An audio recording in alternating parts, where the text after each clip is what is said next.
அல்லேலூயா. ஏசப்பா ஒருத்தர் 2வது வானத்துக்கு போய் கொண்டிருந்தார்கள்.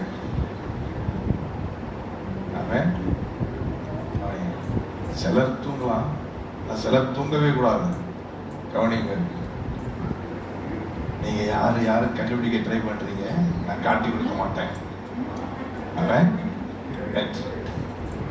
இப்போ பெஞ்சமினை யாரை நம்பி அப்பா அனுப்புறான்னு கேட்டா யூதாவை நம்பி அனுப்புகிறார். பெஞ்சமினை கூட்டிட்டு போய் இருந்தாங்க, இவன் தான் பெஞ்சமின். யோசேப்புக்கு பிரதானியை கூட்டு சொல்றாரு, இந்த பெஞ்சமினுடைய பையில மட்டும் ஒரு வெள்ளி கப்பை போட்டு விட்டுருக்க. திறந்தா வெள்ளி கப்பு யாருடைய பையில? பெஞ்சமினுக்கு கூட்டிட்டு போறாங்க. யோசேப்பை கூட்டு போய் பெஞ்சமினை விட மாட்டேன் சிறைப்படுத்த திட்டம் போட்டுட்டு இருக்கும்போது அங்கே ஒருத்தன் சென்று, எங்க அப்பா செத்தே போயிடுவாரு, நான் முதல்ல கூட்டிட்டு வர மாட்டேன்னு சொன்னேன், நீங்க தான் சொன்னீங்க அவன் முகத்தை பார்க்கலன்னா நீங்க மூஞ்சிலே முடிக்காதீங்கன்னு.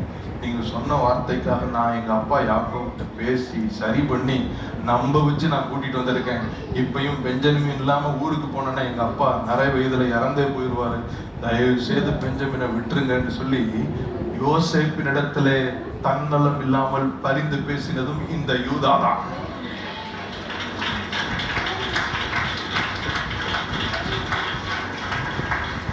ஒரு சுயநலமே இல்லாமல், தன்னலமே பார்க்காமல், பிறருக்காக பரிந்து பேசி பிறருக்காக வாழ்ந்த ஒரு யூதா கோத்திரத்தில் தான் நமக்காக பரிந்து பேசுகிற நம்முடைய மத்தியஸ்தர் இயேசு அந்த யூதா கோத்திரத்தின் சிங்கமாக பிறந்தார்.